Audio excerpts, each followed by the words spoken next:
কি ব্যাপার, এত হাসতেছে কারা? তার মানে কি হোসেন আসে নাই? গিয়ে দেখবো কি? না, যদি হোসেন আসে তখন? ভালোবাসো আমায়? বিয়ে করবে আমায়? ধুর, কেন যে আমি দরজা খুলতে গেলাম, এখন কথা না শুনলে তো সন্দেহ করবে। তার থেকে ভালো যাই। জানি তুমি আমায় খারাপ ভাবছো খুব, আর এটাও ভাবছো সবার ক্রাশ বয় তোমাকে কেন এইসব জিজ্ঞাসা করছে। আমি কি স্বপ্ন দেখছি নাকি এটা বাস্তব? এতক্ষণ হয়ে গেছে, তবুও তোরা একটা আমার পারতে পারলি না। তোদের দ্বারা কখনো কোনো কাজ হবে না, সবগুলো অকর্মা ঠিকই। আমার কপালে যত সব ফালতু ফ্রেন্ড জুটলো। আল্লাহ, তুমি আমায় রহম করো। জুথি বলে ওঠে। আই মেঘা, তুই কিন্তু এখন বেশি বলতেছস। আচ্ছা যা মানলাম আমরা পারি না, কিন্তু তুই তো পারোস। তাহলে একটা আম পেড়ে দেখা, কি বলিস তানহা? তানহার দিকে তাকিয়ে শয়তানি মার্কা হাসি দিয়ে কথাটি বলল জুথি। আরে জ্যোথি, তুই কাকে কি বলতেছস? যে ঢিল ঠিক মতো মারতে পারে না তার দ্বারা আম পাড়া ইম্পসিবল। আমরাই পারলাম না, যেখানে সেখানে মেঘা। হাও! মেঘা একটু গম্ভীর গলায় বলল। ওই কুত্তি হারামি শয়তান বিলাই, তোদেরকে বলেছে আমি পারি না? এই মেঘা পারে না এমন কোনো কাজ নেই, বুঝলি? তুই যে এখন চাপা মারবি তা আমাদের জানা আছে। এত ঢং না করে বললেই তো পারিস যে তুইও একটা অকর্মার ঢেকি। জুথির কথায় মেঘার প্রচুর রাগ ওঠে। জুথির দিকে তাকিয়ে মেঘা বলে। সৌরা বছর পেতনি শাকচুনি কুত্তি, আমি অকর্মা ঠিকই, আমি চাপা মারি। দেখ এবার আমি কি কি করতে পারি। মেঘা গায়ের ওড়না কোমরে শক্ত করে বেঁধে আম গাছে উঠতে থাকে। মেঘাকে এইভাবে গাছে উঠতে দেখে তানহা আর জুথি দুজনে হা হয়ে মেঘার দিকে তাকিয়ে থাকে। মেঘা জুথি আর তানহার দিকে তাকিয়ে বলে।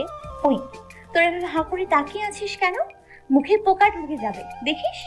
আর কি যেন বললি? আমায়? আমি নাকি চাপা মারি? জাস্ট একটু ওয়েট কর, মেরা বেস্ট টু। আমি আমগুলো পেরে তোদের সামনে এসে আমার কথার জবাব দিচ্ছি। ওকে মাই ডিয়ার বেস্ট। যে মেয়েটি আম গাছে আম পাড়তেছে সে হচ্ছে অনিমা ইসলাম মেঘা। তার বাবা বেঁচে নেই। বাবার নাম রুহুল আমিন, মা পারভিনা বেগম। বাবা মায়ের একমাত্র মেয়ে হচ্ছে মেঘা। মেঘা একটু দুষ্টু আর বদরাকি টাইপের মেয়ে। জুথি আর তানহা হচ্ছে মেঘার বেস্টু। মেঘার বাড়ির পাশেই ওদের বাসা। ওরা তিন বন্ধু, একজন আরেকজনের প্রাণ। অনেক পরিচয় দেয়া হলো, এখন গল্প করা যাক। মেঘা কতগুলো আম পেড়ে তানহা ও জুথির দিকে ছুঁড়ে মারে। তানহা আর জুথি সেগুলো কুড়াতে থাকে। এদিকে মেহের ভার্সিটির উদ্দেশ্যে হাঁটতেছে। মেঘার ছুঁড়ে মারা আম একটি মেহের মাথায় গিয়ে লাগে।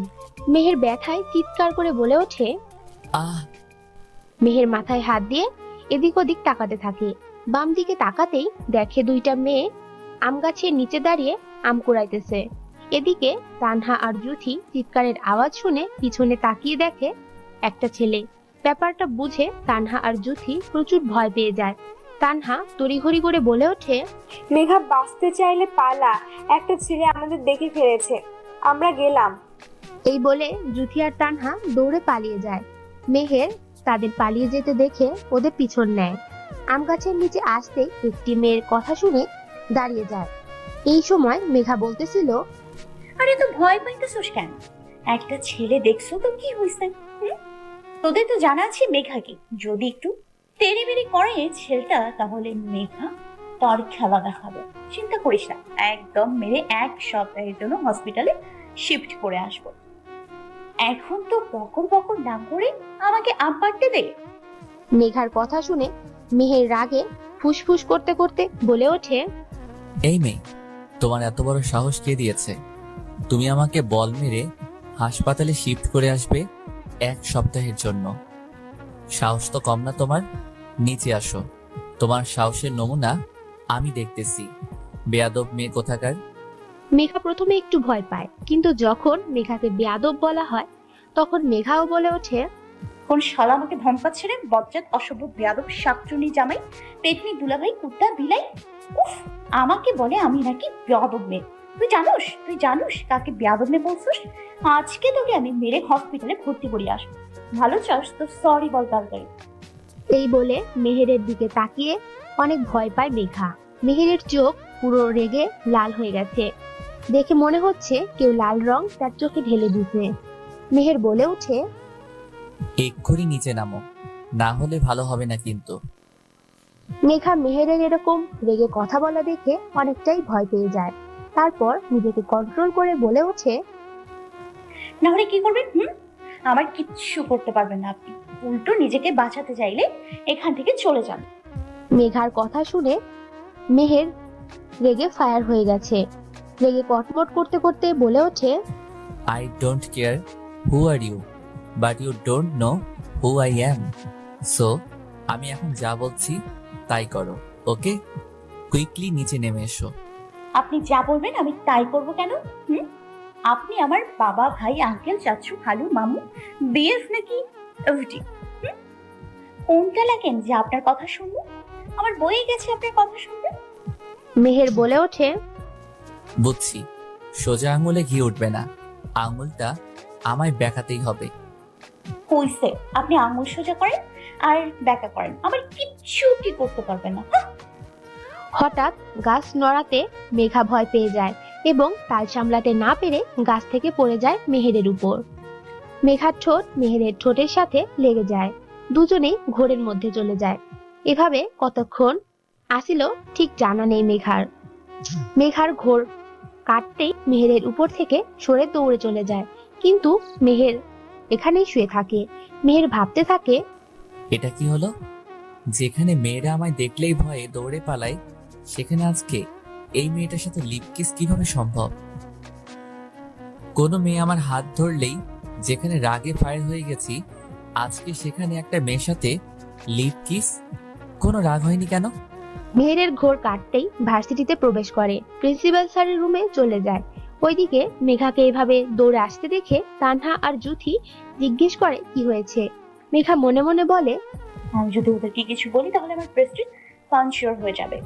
ওই শালার ব্যাটার জন্য আজকে আমার ফ্রেন্ডের কাছে থেকে কথা লুকাইতে হয়েছে। তোকে তো আমি দেখানি, আমার লিপস করা কাকে বলে? শাকচুনি জামাই কথাকার বজ্জাত বেয়াদব ইডিয়েট ননসেন্স স্টুপিড। মেঘার ভাবনার সেট পড়ে তানহার কথায়। তানহা বলে ওঠে, কিরে মেঘা, কি ভাবতেছোস? আমি তো ভাবছি ছেলেটা তোরে আজকে ইচ্ছা মতো ধুইবে।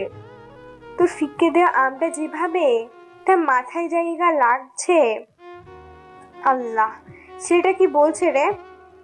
আরে ওই শালার ব্যাটার কিচ্ছু বলার সাহস আছে নাকি আমার সাথে কথা বলার? আমার বলছিল বেয়াদব মাইয়া, আমি সাথে সাথে অনেক কথা শুনিয়েছি। বেচারা বোধহয় আর আমার সামনে আসবো না। মেঘা তানহা আর জুথিকে কিছুক্ষণ আগে ঘটে যাওয়া ঘটনার কিছুই জানায় না। কিছুক্ষণ পর জুথি বলে ওঠে, আজকে জানোস আমাদের নতুন ইংলিশ টিচার আসবে।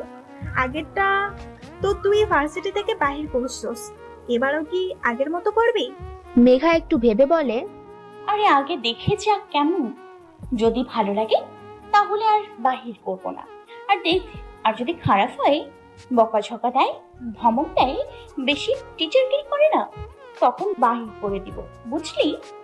এই বলে ওরা তিনজনেই শয়তানি মার্কা হাসি দেয়। হাসি থামিয়ে তানহা বলে ওঠে, এখন চল ক্লাসে যাই, না হলে পরে নতুন স্যারের সাথে দেখা করতে পারবো না। এই বলে তানহা হো হো করে হেসে উঠল। তখন মেঘা বলে ওঠে, চল তাড়াতাড়ি, দেখতে হবে তো কি মার্কাস স্যার আবার আসছে। এই বলে তানহা, জুথি, মেঘা ক্লাসে চলে যায়। অন্যদিকে মেহের প্রিন্সিপাল স্যারের রুমে এসে বলে, আসসালামু আলাইকুম স্যার, কেমন আছেন? ওয়ালাইকুম আসসালাম। আলহামদুলিল্লাহ, আমি ভালো আছি।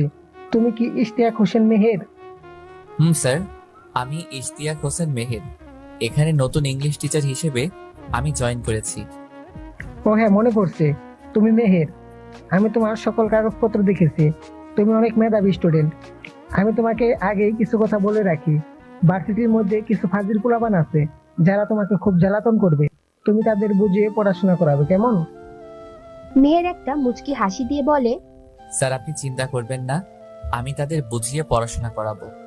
আপনি আমার উপরে বিশ্বাস রাখুন। আমার তোমার প্রতি অনেক বিশ্বাস আছে, তাই তোমাকে একটা চাকরি দিছি, জানি তুমি আমার কথা রাখবে। আচ্ছা, ক্লাসে চলো, তোমাকে স্টুডেন্টের সাথে পরিচয় করে দিয়ে আসি। হ্যাঁ স্যার, চলুন। এই বললেন মেহের আর প্রিন্সিপাল স্যার ভার্সিটির ফার্স্ট ইয়ার ক্লাসের উদ্দেশ্যে হাঁটা দেয়। ক্লাসের ভিতর প্রিন্সিপাল স্যারকে ঢুকতে দেখেই সকল স্টুডেন্ট দাঁড়িয়ে সালাম জানায়।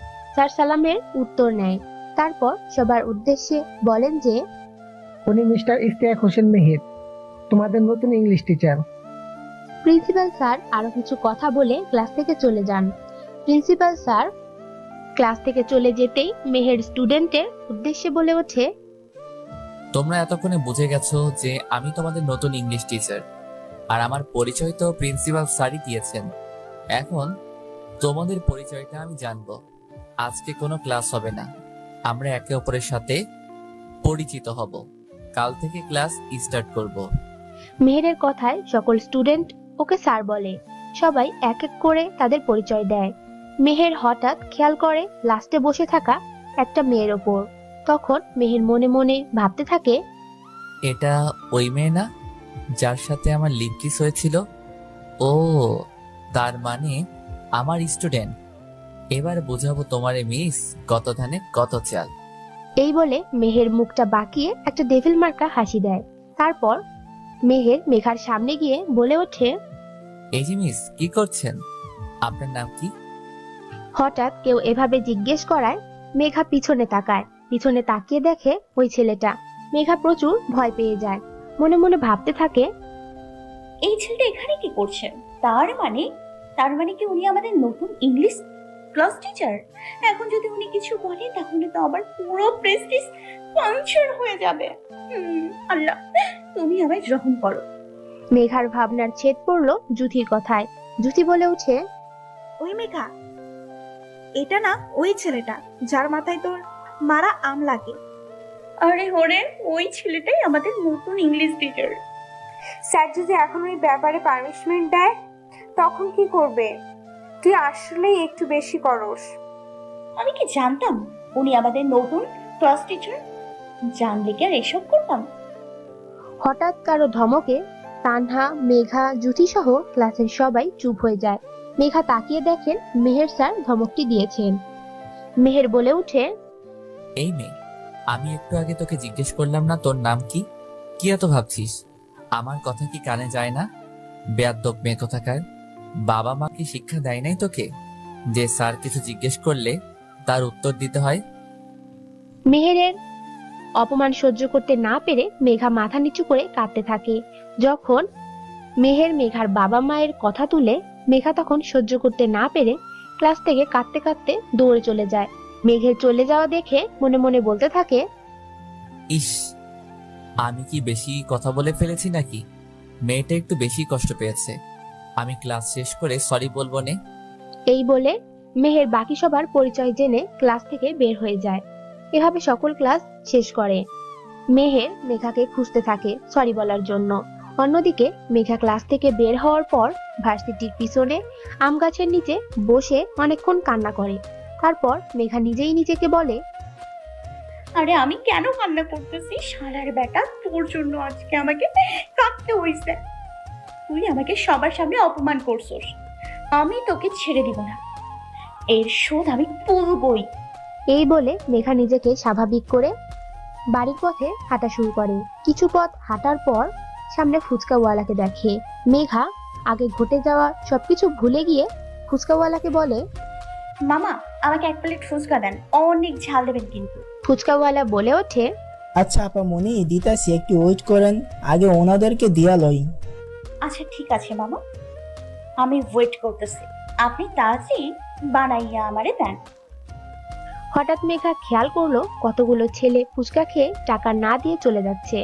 এতে মেঘা জিজ্ঞেস করলো, এই যে ভাইয়ারা, ফুচকার টাকা না দিয়ে চলে যাচ্ছেন কেন? ফুচকার টাকা দিয়ে যান। তখন ফুচকাওয়ালা বলে ওঠে, আরে আপা মনি, আমার টাকা লাগবো না, আমি ওদের এমনিতেই খাওয়াই।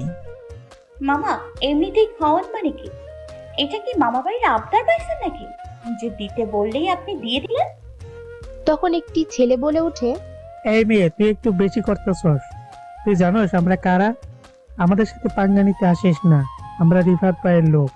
আমাদের কথা শুনলে যেখানে বড় বড় লোকেরা তাদের চেয়ার ছেড়ে দেয়, সেখানে তুই সামান্য ফুচকাওয়ালা হয়ে আমাদের থেকে টাকা নিবে? এই বলে সবাই হো হো করে হেসে ওঠে।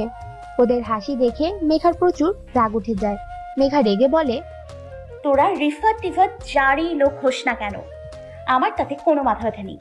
আমি তোদের বলেছি মামার ফুচকার টাকা দিয়ে যেতে, তার মানে দিয়ে যাবে, তা না হলে তোরা একটাও এখান থেকে যেতে পারবি না। মেঘার কথা শুনে ছেলেগুলোর মধ্যে সাইম নামের একটি ছেলে বলে ওঠে, টাকা না দিলে এখান থেকে যেতে দেবো না। কে আটকাবে শুনি আমাদের? তুই? ভালো চাস তুই এখান থেকে চলে যা, না হলে কালকে পত্রিকায় তোর নাম থাকবে, বলবে কাল রাস্তায় কতগুলো গুন্ডা দর্শন করলো একটি মেয়েকে। এই বলে সবগুলো ছেলে হো হো করে হাসতে লাগলো। মেঘা ওদের কথা শুনে প্রচুর রেগে যায়। রেগে গিয়ে পাশে পড়ে থাকা রড দিয়ে ইচ্ছে মতো ছেলেগুলোকে পেটায় আর বলতে থাকে, কি বলি, কালকে পত্রিকা হেডলাইনে আমার নাম থাকবে, তাই তো? আরে আমার নাম তো থাকবেই ধর্ষকদের আর অন্যায়ের বিরুদ্ধে প্রতিবাদ করার কারণে। আর তোর এত বড় সাহস হয়েছে কিভাবে আমার দিকে কোন নজরে তাকাস?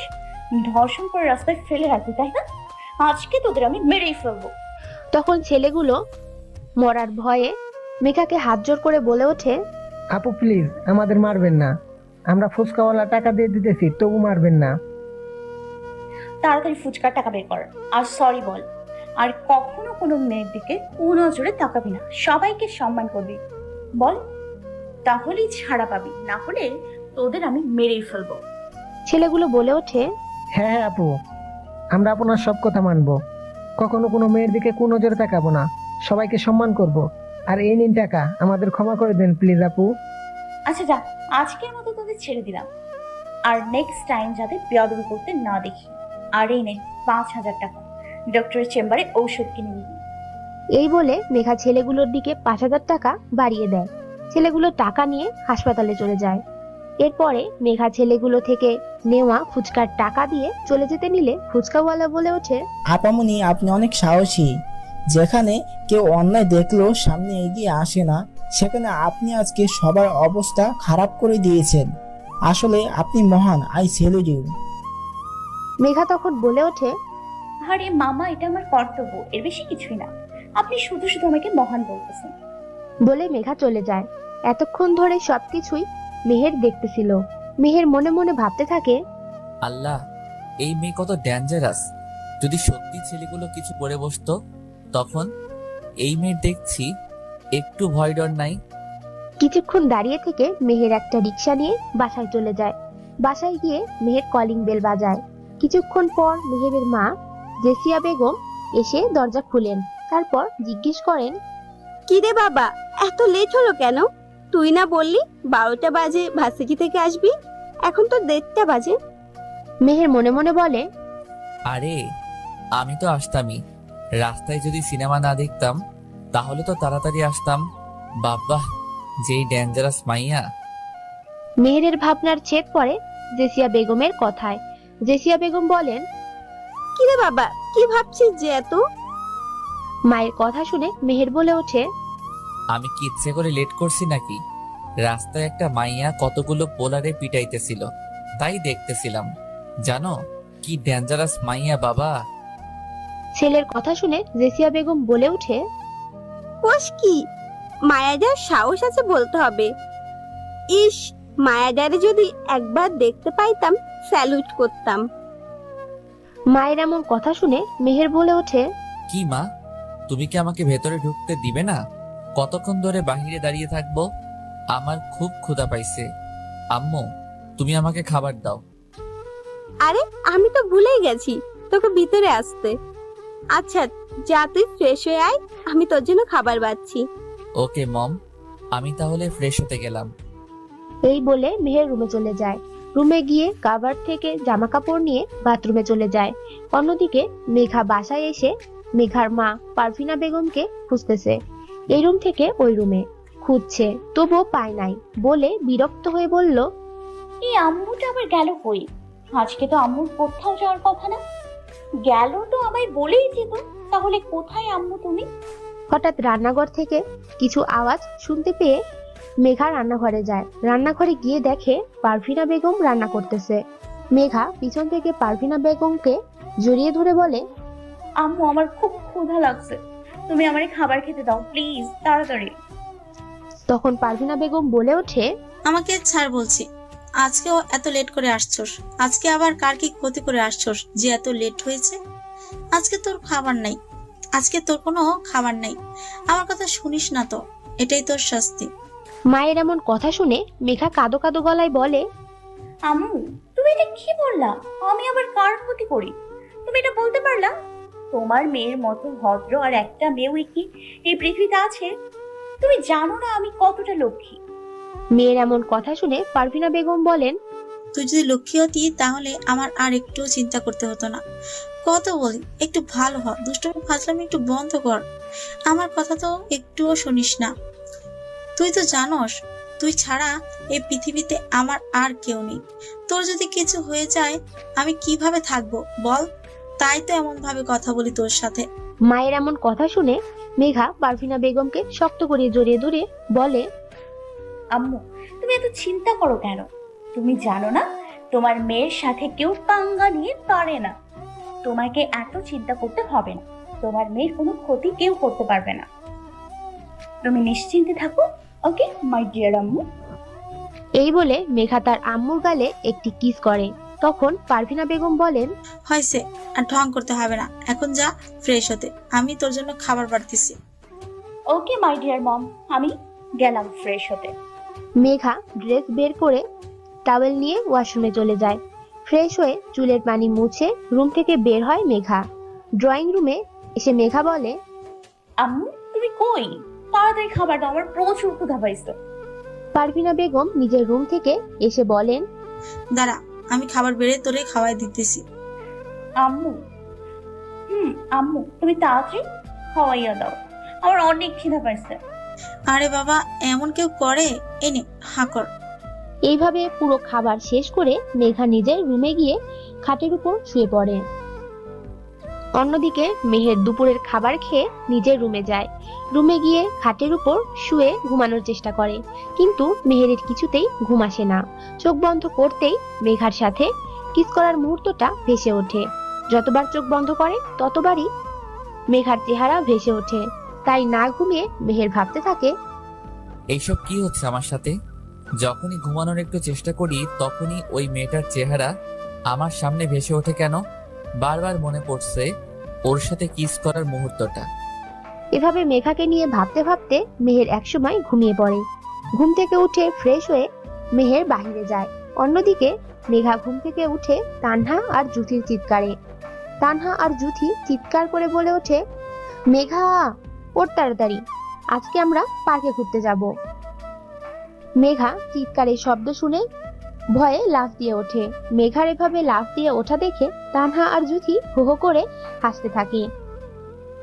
ওদের এভাবে হাসতে দেখে মেঘা একটু গম্ভীর গলায় বলে, ওই কুত্তি, শেওড়া গাছের পেতনি, শাকচুনি, ভূতের বউ, জীবনের শালী, বান্দর হনুমান, তোদের তো আজকে আমি মেরে ফেলবো। আমার এত সাথের ঘুমের ব্যাঘাত ঘটাইছিস। এই বলে মেঘা তানহা আর জুথির পিছনে তাড়া করে। তানহা আর জুথি বেচারারা ভয় পেয়ে পারভিনা বেগমের পেছনে লুকায়। পারভিনা বেগম এর পিছনে লুকাতে দেখে মেঘা বলে, আম্মু তুমি সরো, শাকচুনি আর পেতনি গুলোরে আমাকে শায়েস্তা করতে দাও, না হলে কিন্তু ভালো হবে না। ওরা আমার স্বাদের ঘুম নষ্ট করেছে, তুমি সরো আম্মু সরো। পারভিনা বেগম বলেন, ওদের তুই কিছু করে দেখ, ওরা কতক্ষণ ধরে তোকে ডাকতেছে কিন্তু তুই তো উঠতেছিস না, তাই এমন করছে। এখন যা ফ্রেশ হতে। পারভিনা বেগমের ধমকে মেঘা মুখ ফুলিয়ে ফ্রেশ হতে যায়।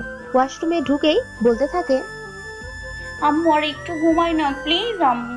শেওড়া গাছের পেতনি, শাকচুনি, হারামি, কুত্তি, বিলাই, লাল খবিশ, শয়তানের বউ, তোদের তো আমি পরে দেখে নিব। আমার এত স্বাদের ঘুম। মেঘা ওয়াশরুমে ঢুকেছে প্রায় 25 মিনিট হয়ে গেছে। এত সময় হওয়ার পরেও যখন মেঘা বের হচ্ছে না, তখন জুথি তানহাকে বলে, ওই তানহা, মেঘা এখনো বের হইতেছে না কেন? আজকে কি আর যাওয়া হবে না ঘুরতে? আসলেই তো এতক্ষণ হয়ে গেছে, এখনো বের হইতেছে না কেন? নাকি ওয়াশরুমে ঢুকে আবার ঘুমিয়ে পড়েছে? ওই তো আবার যেখানে সেখানে ঘুমিয়ে পড়ে। আমি আমার লাইফে এমন ঘুম পাগলি মেয়ে আর একটাও দেখি নাই। তানহার কথা শুনে জুথি খেপে গিয়ে বলে ওঠে, ওই যদি সত্যি ওয়াশরুমে ঘুমিয়ে পড়ে তাহলে আমার চেয়ে খারাপ আর কেউ হবে না। এত কষ্ট করে ঘুম থেকে উঠালাম, আবার যদি ঘুমাই তাহলে কেমনটা লাগে বল তুই? অসহ্যকর। আচ্ছা চল, ওয়াশরুমের দরজা নক করে দেখি। চল। এই বলে জুথি আর তানহা মেঘা রুমে ঢুকে ওয়াশরুমে টোকা দেয়। কোনো সাড়া শব্দ না পেয়ে জুথি বলে, আই মেঘা, তুই এতক্ষণ ধরে ওয়াশরুমে কি করতেছস? এখনো কি তোর ফ্রেশ হওয়া হয় নাই? জুথির এমন কথা শুনে মেঘা বলে ওঠে, এইমাত্র তো ওয়াশরুমে ঢুকলাম, তোদের জ্বালায় তো ঘুমোতেই পারি না ঠিক মতো, এখন আবার কি ফ্রেশ হতে দিবি না? সবজন নির্দল করতে পার। মেঘার এমন কথা শুনে জুথি অবাক হয়ে বলে ওঠে, কি? ওয়াশরুমে ঢুকছস? 30 মিনিট হয়ে গেছে আর তুই বলতেছস মাত্র ঢুকছস ওয়াশরুমে? আল্লাহ! জুথির কথা শুনে মেঘা মনে মনে বলতে থাকে, কখন 30 মিনিট হয়ে গেল, আমি তো টেরই পেলাম না। যাই বাবা, তাড়াতাড়ি ফ্রেশ হয়নি, যে খেপে গেছে ওরা। এই বলে মেঘা 5 মিনিট পর ফ্রেশ হয়ে ওয়াশরুম থেকে বের হয়। মেঘাকে ওয়াশরুম থেকে বের হতে দেখে তানহা বলে, আসছেন আমাদের মহারানী। তো মহারানী, আপনার ফ্রেশ হওয়া হয়েছে কি? হইলে বইলেন, তাহলে আমরা যাইতাম। হয়েছে আমার দাসীগণ, জানোই তো তোমরা, মহারানীদের একটু বেশি সময় লাগে ফ্রেশ হতে। এই বলে মেঘা একটা শয়তানি মার্কা হাসি দিয়ে জুথি বলে ওঠে, হয়েছে মহারানী, এখন রেডি হয়ে আমাদের উদ্ধার করুন। 10 মিনিট পর রেডি হয়ে পারভিনা বেগমকে বলে মেঘা, জুথি, তানহা বাড়ির বাইরে আসে। তারপর ওরা 3 জন একটি অটোতে উঠে একটা পার্কে যায়। অটো ভাড়া দিয়ে পার্কের ভেতরে ঢুকে যায় ওরা 3 জন। তারপর পুরো পার্কে ঘুরতে থাকে ওরা। কিছুক্ষণ পর ওরা 3 জন একটা বেঞ্চের উপর বসে। জুথি একটা কাপলদের দেখে বলে, ইস, কবে যে আমি আমার লাইফ পার্টনারের সাথে ঘুরবো, একসাথে বাদাম খাবো, গল্প করব। জুথির কথা শুনে তানহা একটু মুচকি হেসে বলে, আহারে, চিন্তা করিস না, যখন রোহান দেশে আসবে তখন তো ঘুরতে পারবি। রে, কবে যে এই রেহানটা আসবে দেশে, ভালো লাগে না কিছু। আরে কান্না করিস না, আসবে তো। ওদের এইসব কথা শুনে মেঘা বলে, তোদের তো তাও আছে, ঘুমোতে পারিস না তো প্রবলেম নেই, কথা তো বলতে পারোস। আমি। মেঘা আর বলে না, চুপ করে থাকে। মেঘার চুপ করে থাকা দেখে তানহা বলে ওঠে, আচ্ছা মেঘা, তুই এখনো কি সেই ছেলেটার জন্য পড়ে থাকবি? নতুন কারোর সাথে জড়াবি না? তানহার কথা শুনে মেঘা মুচকি হেসে বলে, তোরা তো জানোসই যে আমি সেই ক্লাস 6 থেকে হোসেনকে ভালোবাসি। ও তখন এসএসসি পরীক্ষার্থী ছিল। আমি বারবার বলার চেষ্টা করেছি যে আমি ওকে ভালোবাসি, কিন্তু কিছুতেই বলতে পারি না। আমি হোসেনকে ছাড়া আর কাউকে ভালোবাসতে পারবো না রে। তানহার মেঘার মুখের দিকে তাকিয়ে দেখে মেঘা মন খারাপ করে ফেলছে। তাই কথাটা ঘোরানোর জন্য তানহা বলে ওঠে, আচ্ছা, অনেকক্ষণ ধরে তো বগল বগল করতেছি, চল এখন বাদাম খাই। মেঘা আর জুথি দুজনে বলল, চল বাদাম নিয়ে আসি, তারপর গল্প করা যাবে না। এই বলে ওরা বাদামওয়ালাকে খুঁজতে থাকে। কিছুক্ষণ পর বাদামওয়ালাকে খুঁজে পায় ওরা। তারপর বাদামওয়ালার সামনে যায় ওরা। বাদামওয়ালাকে উদ্দেশ্য করে তানহা বলে, মামা, 30 টাকার বাদাম দেন। তারপর বাদাম নিয়ে বাদামওয়ালাকে টাকা দিয়ে ওরা সামনের দিকে হাঁটতে থাকে। হঠাৎ তানহা বলে ওঠে, ওই মেঘা, ওই ছেলেটা না আমাদের নতুন ইংলিশ টিচার, মানে মেহের স্যার না? তানহা যেদিকে তাকিয়ে আছে সেদিকে মেঘা তাকিয়ে অবাক হয়ে বলে ওঠে, হ্যাঁ, এটাই তো মেহের স্যার। উনি এখানে কি করতেছে রে? নিশ্চয়ই উনি ওনার জিএফের সাথে দেখা করতে এসেছেন, একটু মজা নেওয়া যাক। মেঘার এমন কথা শুনে জুথি একটু অবাক হয়ে বলে ওঠে, কিরকম মজা করবি? আরে আগে চল না, তারপরে না হয় দেখবি। এই বলে মেঘা একটা ডেভিল মার্কা হাসি দেয়। তারপর ওরা 3 জন মেহেরের সামনে গিয়ে দাঁড়ায়। মেহেরের সামনে আসতেই মেঘা বলে ওঠে, আরে স্যার, এখানে আপনি যে? ও স্যার, বুঝতে পারছি, আপনি আপনার জিএফ এর জন্য অপেক্ষা করতেছেন। আরে তোমরা যা ভাবতেছো তা না, আসলে ঘরে বসে বোরিং লাগতেছিল, তাই পার্কে আসলাম। আর আমার জিএফ নেই। স্যারের এমন কথা শুনে জুথি বলে, কি স্যার, আপনার মতো এত হ্যান্ডসাম ছেলের আবার জিএফ নাই? এটা বিশ্বাস করা যায় না স্যার। স্যার, আপনি আমাদের বলতে পারেন, আমরা কাউকে বলবো না।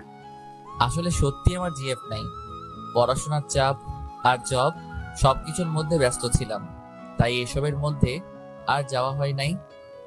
ও স্যার, আপনি তাহলে অনেক বিজি থাকেন সব সময়। হ্যাঁ, তাই একটু একটু বিজি থাকি। আরো কিছুক্ষণ কথা বলে যে যার বাসায় চলে যায়। মেঘা বাসায় এসে পারভিনা বেগমের সাথে কিছু কথা বলে ডিনার সেরে নিজের রুমে গিয়ে ঘুমিয়ে পড়ে। পরের দিন পারভিনা বেগম মেঘাকে অনেকক্ষণ ধরে ডেকেই যাচ্ছে, কিন্তু মেঘার ওঠার নাম নাই। তখন পারভিনা বেগমের মাথায় দুষ্ট বুদ্ধি আসে। তিনি বলেন, বুঝছি, এইভাবে কোনো কাজ হবে না। তোর গায়ে এক বালতি পানি ঢাললেই তুই উঠবি। যেই ভাবা সেই কাজ। পারভিনা বেগম এক বালতি পানি মেঘার গায়ে ঢেলে দেন। আচমকা পানি গায়ে পড়ায় মেঘা লাফ দিয়ে উঠে পড়ে। মেঘা সামনের দিকে তাকিয়ে দেখে পারভিনা বেগম বালতি হাতে দাঁড়িয়ে আছেন। তখন মেঘা বলে, আম্মু তুমি এটা কি করলা? সাত সকালে তুমি আমাকে গোসল করাইয়া দিলা। এটা কিন্তু ঠিক হয় না আম্মু, তুমি আমায় ডাক দিলেই তো পারতা। কি? সাত সকালবেলা এখন ঘড়ির দিকে তাকিয়ে দেখ, 8:50 বাজে। তোকে আমি সেই কখন থেকে ডাকতেছি, তুই উঠছস না, তাই এটাই করছি। মেঘা ঘড়ির দিকে তাকিয়ে দেখে সত্যি 8:50 বাজে। মেঘা তাড়াতাড়ি ফ্রেশ হয়ে নাস্তা না খেয়েই ভার্সিটিতে চলে যায়। ক্লাসে ঢুকতে 10 মিনিট লেট হয়ে যায় মেঘার। মেঘা ক্লাসের সামনে এসে বলে, স্যার আসতে পারি? মেহের দরজার সামনে তাকিয়ে দেখে মেঘা হাঁপাতে হাঁপাতে কথাটি বলে। মেহের দরজার সামনে গিয়ে বলে, ক্লাস কখন শুরু হয় মিস মেঘা?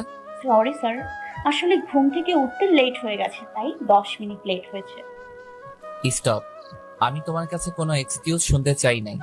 কান ধরে 10 বার উঠবস করো, তারপর ক্লাসে ঢুকতে পারবে। প্লিজ স্যার, আর লেট হবে না প্লিজ। আপনার সব কথা শুনবো স্যার, তবুও প্লিজ কানে ধরতে বলবেন না। হেই ইউ, আমি কি বলছি কানে যায় নাই? এখন তো শুধু ক্লাসের স্টুডেন্ট দেখবে তোমার কানে ধরা। যদি আর একটা কথা বেশি বলো না, তাহলে মাঠের মাঝখানে নিয়ে কানে ধরাবো। মেঘা মনে মনে ভাবতে থাকে, বুঝেছি, এভাবে কোনো কাজ হবে না, অন্য উপায়ে সবকিছু সামলাতে হবে। এই বলে মেঘা ডেভিল মার্কা হাসি দিয়ে মেহেরের উদ্দেশ্যে বলে ওঠে, স্যার একটা কথা শুনুন। আমার তোমার কোনো কথা শোনার ইচ্ছে নেই, তোমাকে যা বলছি তাই করো। মেঘা আবার বলে, স্যার স্যার একটা কথা শুনুন। স্যার না শুনলে কিন্তু পস্তাবেন, তাই আমি যা বলছি আগে শুনেন, তারপর আপনি যা বলবেন আমি তাই করব। মেঘা মেহেরের উত্তরের আশায় না থেকে মেহেরের কানের কাছে গিয়ে ফিসফিস করে বলে, স্যার ওই দিনের কথা মনে আছে আমার সাথে লিপ কিস করেছিলেন? তার ভিডিও কিন্তু আমার কাছে আছে। এখন আপনি ভাবতেছেন ভিডিও কিভাবে আছে, তাই না? ভার্সিটির সিসিটিভি ক্যামেরার ফুটেজ আমি চুরি করে নিজের কাছে রেখে দিয়েছি। এখন যদি এটা ভাইরাল করে দেই, তাহলে আপনার পোস্টে স্পন্সর হয়ে যাবে। সো আমি যা বলছি তাই করেন স্যার। মেহের কথাগুলো শুনে কিছুটা ভয় পেয়ে যায়। তারপর নিজেকে স্বাভাবিক করে বলে ওঠে, আচ্ছা যাও, সবারই ফার্স্ট টাইম ছাড় দেওয়া উচিত, তাই তোমাকে ছেড়ে দিলাম। এরপর যদি দেখি লেট হয়েছে, তাহলে কিন্তু আর ছাড়া পাবে না। মেঘা খুশি হয়ে মনে মনে বলতে থাকে, কত বড় বলো, ভার্সিটির পেছনে তো কোনো সিসিটিভি নেই, ফুটেজ আসবে কোথা থেকে? বেচারা আমার কথা বিশ্বাস করে আমাকে ছেড়ে দিল। এইবার থেকে একটাই সুযোগ, ব্ল্যাকমেল করে নিজেকে বাঁচানোর। মেঘা মেহেরের দিকে তাকিয়ে একটা ডেভিল মার্কা হাসি দিয়ে ক্লাসের একদম শেষ বেঞ্চটিতে গিয়ে বসে পড়ে। মেঘার এমন হাবভাব দেখে মেহের মনে মনে বলতে থাকে, সত্যি কি মেয়েটার কাছে ভিডিও আছে, নাকি নিজেকে বাঁচানোর জন্য মিথ্যা কথা বলতেছে? আমার কেন জানি বিশ্বাস হচ্ছে না। আচ্ছা, একবার ভার্সিটির পিছনে গিয়ে দেখলেই সব সন্দেহ কেটে যাবে। এই বলে মেহের ক্লাস শুরু করে। ক্লাসের মধ্যে মেঘা অনেক দুষ্টামি ফাজলামি করে, কিন্তু মেহের ভিডিওটার কথা চিন্তা করেন, মেঘাকে কিছুই বলেন না। সব ক্লাস শেষ, মেহের ভার্সিটির পেছনে যাওয়ার উদ্দেশ্যে হাঁটা দেয়। হঠাৎ কিছু ছিনতাইকারী মেহেরকে বলে, আজকে দেখছি মেঘনা চাইতেই জল, যেহেতু এসেই পড়েছিস বাঁচাধন, তাহলে তোর কাছে যা যা আছে আমাদেরকে দিয়ে দে। ভাইয়া, আমার কাছে তেমন কিছুই নেই, আর অযথা ঝামেলা বাড়ান না তো, এখান থেকে চলে যান, এটাই ভালো হবে আপনাদের জন্য। এই বলে মেহের এক পা সামনে এগুতেই ছিনতাইকারীদের মধ্য থেকে একটা ছেলে বলে ওঠে, বুঝছি, শালার পুত্রে ভালোভাবে বললে বুঝবে না, পরে আমাকে স্টাইলে বুঝাইতে হইব। ছিনতাইকারীদের কথা শুনে মেহেরের প্রচন্ড রাগ উঠে যায়। ছিনতাইকারীদের সামনে এসে রাগী কণ্ঠে বলে ওঠে। কি বললি? আবার বল। মেহেরের কথায় ছিনতাইকারীরা তাচ্ছিল্যের হাসি দিয়ে বলে ওঠে। না বললে কি করবি? ছিনতাইকারীদের কথায় মেহেরের রাগ আরো তীব্র হয়ে ওঠে। ওরে আমার ভদ্র খোকা, কি বলেছে শুনতে চাও? আমরা বলছি তোরে শালার পুত, কি করবি এবার বল। মেহের ওদের আর কোনো কথা বলতে না দিয়ে ওরা ধরা পেটাতে থাকে। এক একজন মায়ের খেয়ে মাটিতে গড়াগড়ি খাচ্ছে। দূর থেকেই সবকিছুই মেঘা দেখছে। কিছুক্ষণ আগে মেঘা অতীত। ইস, আজকে তো আম খাওয়ার কথা ভুলেই গিয়েছি। ঘুম থেকে লেট করে ওঠায় আজকে আর আমি খাওয়াই হলো। এই বলে মেঘা ভার্সিটির পিছনে আসতে থাকে। হঠাৎ চিল্লাচিল্লির শব্দে মেঘা সামনে তাকিয়ে ভয় পেয়ে যায়। একটা শুকনো ঢোক গিলে গাছের আড়ালে চলে যায়। গাছের আড়াল থেকে সবকিছুই দেখে মেঘা। মনে মনে বলতে থাকে, আল্লাহ, এই ফোনের এত তেজ! আমি বাবার কখনো এর পেছনে রাখতে যাবো না। এই কানে ধরলাম। ওইদিকে ছিনতাইকারীদের অবস্থা খারাপ দেখে মেহের নিজেই বলে উঠল, এখান থেকে তাড়াতাড়ি ভাগ। আমার সামনে থাকলে আমি নিজের রাগ কন্ট্রোল করতে পারবো না। তাড়াতাড়ি চলে যা।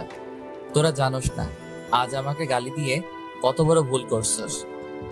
মেহেরের কথায় ছিনতাইকারীগুলো ভয় পেয়ে সরি সরি বলে দৌড়ে পালিয়ে যায়। ওইদিকে মেঘা এখনো দাঁড়িয়ে আছে। মেঘা মনে মনে বলতে থাকে, হায় আল্লাহ, সামান্য কালি দেওয়ার কারণে কোলাগুলোর অবস্থা এমন করছে। আল্লাহ, ওই আমার সঙ্গে তো তেমন কিছুই করে নাই। আমিও তো ব্যাটারি কম গালি দেই নাই।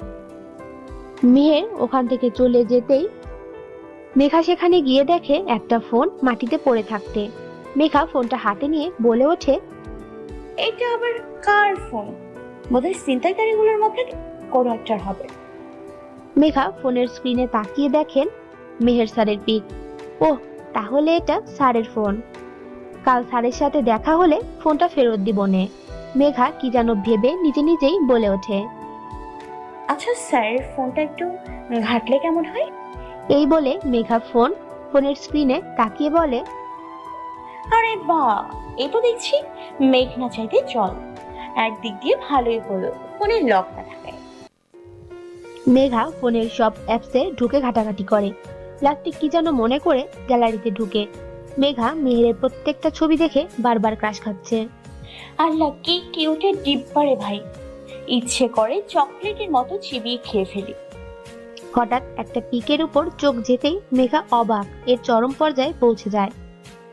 অনেকক্ষণ পিকটার দিকে তাকিয়ে থাকে মেঘা।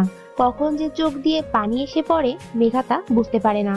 মেঘা চোখের পানি মুছে মৃদু হেসে বলে, হোসেন, আমার হোসেন, আজ আমি তোমাকে খুঁজে পেয়েছি। মেঘা খুশি মনে বাড়ি ফিরে যায়। বাড়ির দরজা খুলতেই মেঘা পারভিনা বেগমকে জড়িয়ে ধরে অনেক চুমু দেয়। আচমকা মেয়ের এমন ব্যবহারে পারভিনা বেগম অবাক হয়ে জিজ্ঞেস করেন, কি ব্যাপার, আজকে আমার মেয়েকে এত খুশি দেখাচ্ছে কেন? মায়ের এমন চিন্তা করতে দেখে মেঘা ফিক করে হেসে দেয়। হাসতে হাসতে মেঘা বলে, আম্মু, আজকে আমি অনেক খুশি, অনেক খুশি। ইচ্ছে তো করছে আমার এখন লুঙ্গি ডান্স দিতে। মেয়ের এমন কথা শুনে পারভিনা বেগম অনেক অবাক হয়। মেঘাকে জিজ্ঞেস করেন, তোরা তো খুশি হওয়ার কারণ কি, আমি কি জানতে পারি? মা জানো, আজকে আমি আমার ভালোবাসার মানুষকে খুঁজে পেয়েছি। তুমি জানো, আমি আজকে হোসেনকে খুঁজে পেয়েছি। পারভিনা বেগম ভ্রু নাচিয়ে বলে ওঠেন, হোসেনকে ভালোবাসার মানুষ মানে? মায়ের কথা শুনে মেঘার ঘোর কাটে। মেঘা জিভে কামড় দিয়ে বলে, না আসলে মা, মানে না কিছু না আম্মু, মুখ ফুসকে ভুলে বলে ফেলেছি। মুখ ফুসকে বলেছে তাই না? বুঝি সব বুঝি। মায়ের এমন কথা শুনে মেঘা কিছুটা ভয় পেয়ে যায়। কাঁদো কাঁদো ফেস নিয়ে পারভিনা বেগমের দিকে তাকায়। মেয়ের এমন অবস্থা দেখে পারভিনা বেগম হো হো করে হেসে ওঠেন। মা কিভাবে হাসতে দেখে মেঘা অবাক হয়ে পারভিনা বেগমকে জিজ্ঞেস করে, আম্মু তুমি হাসতেছো কেন? কি ভেবেছিলেন আমি বকবো তোকে? আরে পাগল, আমি উল্টো খুশি হয়েছি যে তুই তোর ভালোবাসার কথা আমাকে বলছস। মায়ের এমন কথা শুনেন মেঘা পারভিনা বেগমকে জড়িয়ে ধরে বলে, আমার লক্ষ্মী আম্মু। মুয়া। এভাবে আরো দুষ্টু মিষ্টি কথা বলতে থাকে। রাতে ডিনার সেরে মাত্রই মেঘা তার রুমে বিছানায় ঢপ করে শুয়ে পড়ে আর ভাবতে থাকে, ইস, ওনার সাথে বেশি খারাপ ব্যবহার করে ফেলেছি। নিশ্চয় আমাকে ক্ষমা করবে না। আমি এখন থেকে আর ওনাকে জ্বালাবো না। সামনে বসন্তের উৎসবে ওনাকে আমার মনের কথা বলবো। এসব কথা ভাবতে ভাবতে মেঘা ঘুমিয়ে পড়ে। আজ মেঘা সকালে তাড়াতাড়ি ঘুম থেকে ওঠে, ফ্রেশ হয়ে নাস্তা খেয়ে বাড়ি থেকে বের হয়। বটতলার নিচে দাঁড়িয়ে জুথি আর তানহার জন্য অপেক্ষা করতে থাকে। কিছুক্ষণ পর জুথি আর তানহা কে আসতে দেখে। মেঘা ওদের সামনে যায়।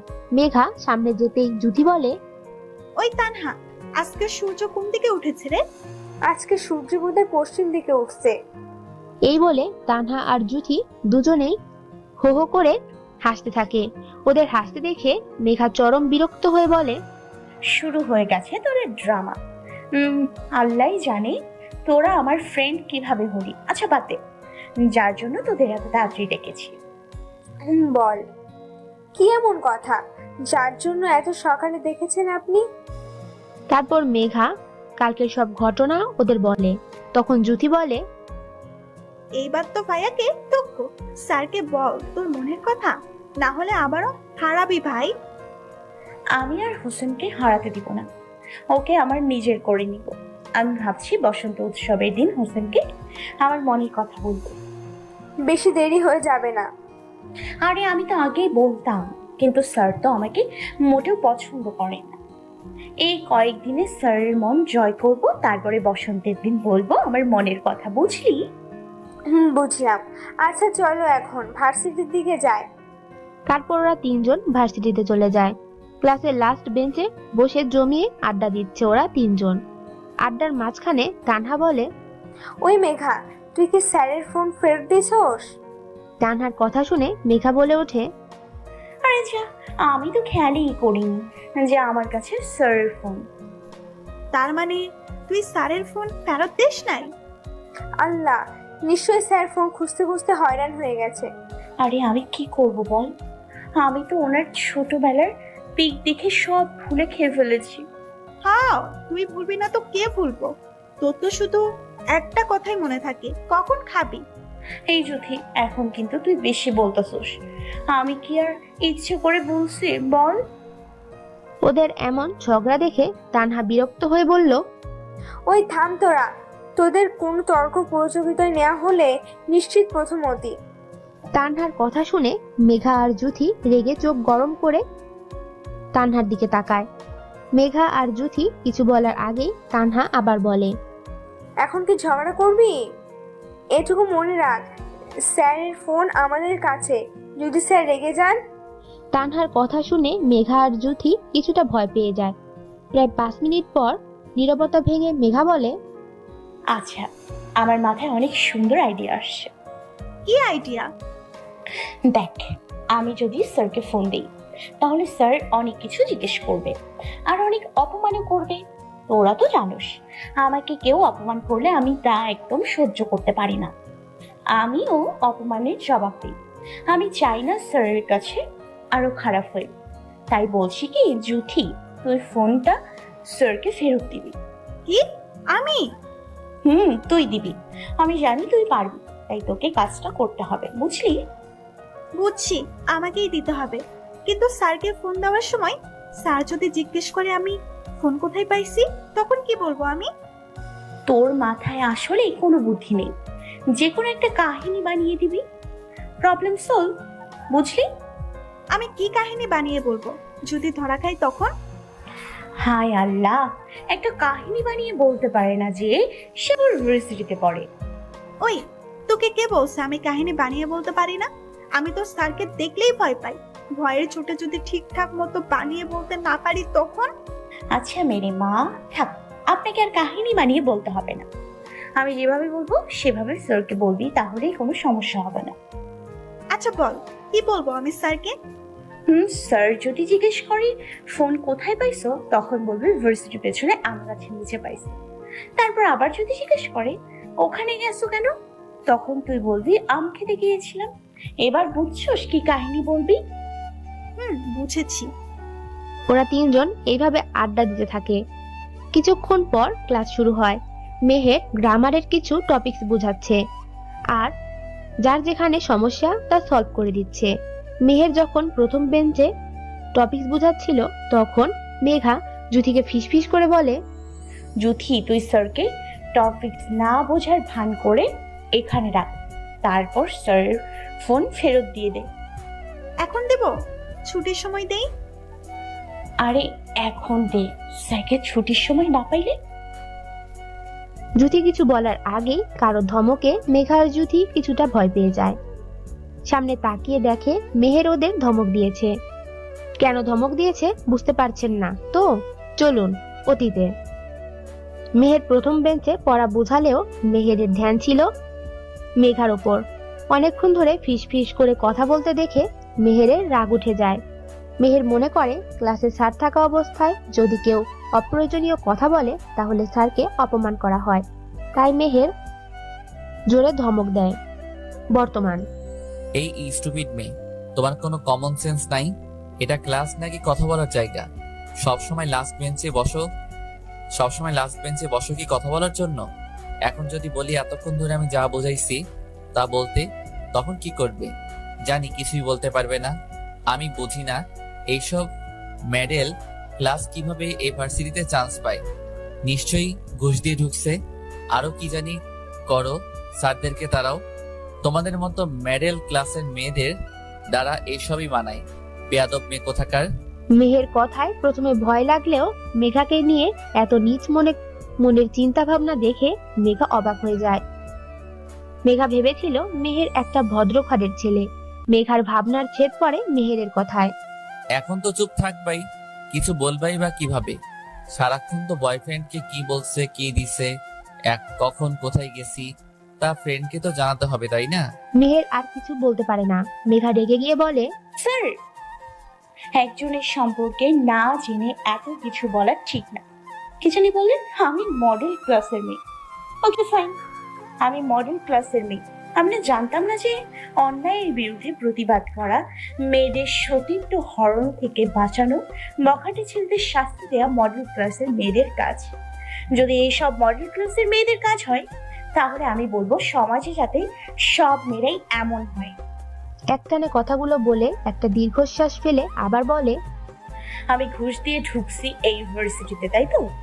আরে স্যার, আপনি যদি তাই ভেবে থাকেন তাহলে আপনার ধারণা সম্পূর্ণ ভুল। আপনি হয়তো জানেন না যে আমি নিজের যোগ্যতায় সর্বোচ্চ নাম্বার পেয়ে এই ইউনিভার্সিটিতে ভর্তি হয়েছি। স্যার, আপনি হয়তো জানেন না যে আমি এই ইউনিভার্সিটির টপ স্টুডেন্টের মধ্যে একজন। মেঘার কথায় মেহের মনে মনে ভাবে, আসলে এই মেয়েটার সম্পর্কে না জেনে অনেক কিছু বলে ফেলছি। আর ওর সম্পর্কে আমার জানার কোনো ইন্টারেস্ট ছিল না।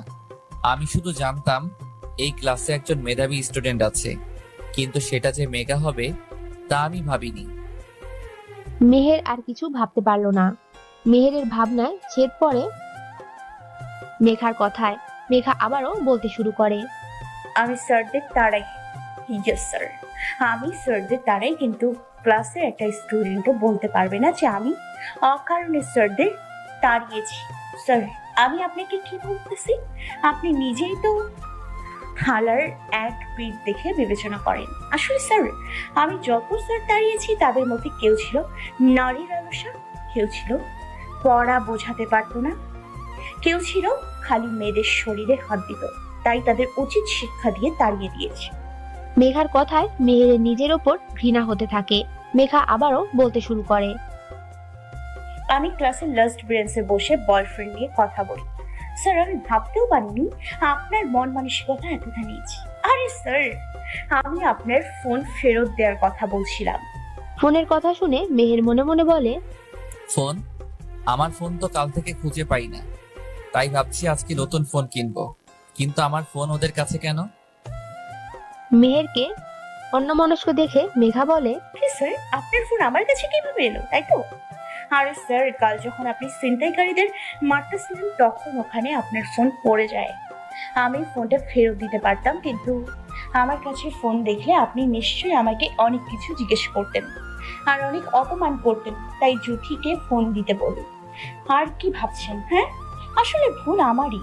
সেই প্রথম থেকেই আপনি আমাকে খারাপ হিসেবে চিনে এসেছেন। সরি স্যার, ক্লাসে বেয়াদবি করার জন্য দুঃখিত। মেঘা এই বলে কাঁদতে কাঁদতে দৌড়ে চলে যায় ক্লাস থেকে। মেঘার যাওয়ার দিকে মেহের তাকিয়ে থাকে। মেঘার এমন অবস্থা দেখে জুথি আর চুপ থাকে না। জুথি বলে, হোসেন ভাইয়া, তুকু স্যার, এই নিন আপনার ফোন। এই ফোনের জন্য মেঘা পৃথিবীর সবচেয়ে সুখী মানুষ ছিল, আবার এই ফোনের জন্য মেঘা পৃথিবীর সবচেয়ে অসুখী। আর স্যার, আমি প্রথমে আপনাকে হোসেন ভাইয়া বললাম কেন জানেন? কেন? জুথি বলতে যাবে তখন তানহা জুথিকে চুপ থাকতে বলে, কিন্তু জুথি তানহাকে উদ্দেশ্য করে বলে, তানহা, তুই আজ আমাকে আর বাধা দিস না। যে মেয়েটি সেই ক্লাস 6 থেকে ভালোবেসে আসছে হোসেন ভাইয়াকে, আজ আমাকে সব বলতে দে। জুথির কথা মেহেরের মাথার উপর দিয়ে যাচ্ছে। মেহের জুথিকে জিজ্ঞেস করে, আমাকে ভালোবাসে, তাও ক্লাস 6 থেকে? মানে বুঝলাম না। মানে হচ্ছে স্যার এইটা।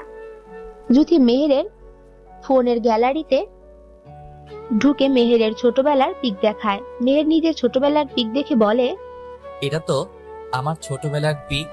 এটা মানে কি? আমাকে ক্লিয়ারলি সব বলো। এই পিক মানে হচ্ছে স্যার, আপনি যখন এসএসসি ক্যান্ডিডেট ছিলেন সেই তখন থেকে মেঘা আপনাকে ভালোবাসি। মেঘা তখন ক্লাস 6 এ পড়ে। অতীত, আমি, মেঘা আর তানহা ছিলাম সেই ছোট্টবেলার ফ্রেন্ড। আমরা তখন 6 এ পড়ি, কিন্তু আমাদের চিন্তা ভাবনা ছিল 10ম শ্রেণীর ছাত্রীদের মতো। ক্লাসের সবচেয়ে ফাজিল পোলাপান ছিলাম আমরা। পড়াশোনায় তেমন ভালো ছিলাম না, এই কোনো মতে পাশ করতে পারলেই চলে। একদিন আমরা 3 জন স্কুল শেষে হাঁটতেছি আর গল্প করতেছি।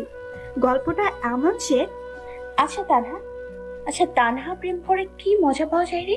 প্রেম করলে নিজের টাকা ভাঙতে হয় না, বয়ফ্রেন্ডের টাকায় বিন্দাস চড়া যায়। আচ্ছা, বেচার উপর টাকা দিয়ে আমরা চললে ওরা চলবো কেমনে? রাস্তায় থালা হাতে নিয়ে নাকি? পরে আমাদের বয়ফ্রেন্ড যে হবে তাকে তো 2 দিনে রাস্তায় থালা নিয়ে বসতে হবে। আহারে বেচারা, আমার তো এখন জানুটার লাইগা দরদ লাগতেছে। কেন রে, বয়ফ্রেন্ডের জন্য কষ্ট লাগে নাকি? আরে কষ্ট তো আমারও লাগতেছে, যখন আমাদের কাছে থালা নিয়ে টাকা চাইবো তখন। এই বলে আমরা 3 জন হো হো করে হেসে উঠলাম। হঠাৎ মেঘা একটা ছেলে দেখে এক মনে তাকিয়ে থাকে।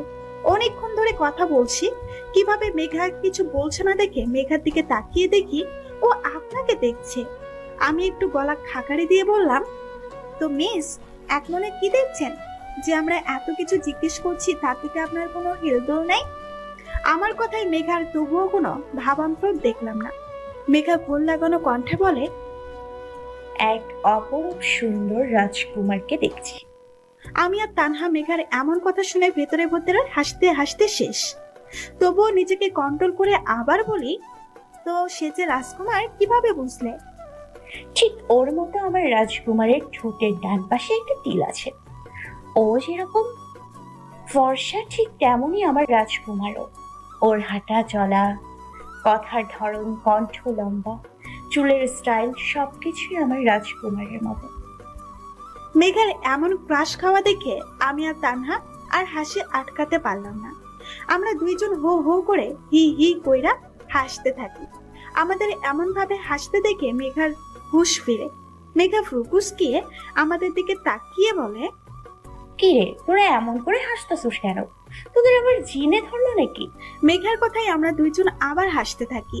অনেকবার হাসি থামানোর চেষ্টা করি, কিন্তু কিছুতেই থামাতে পারছিলাম না।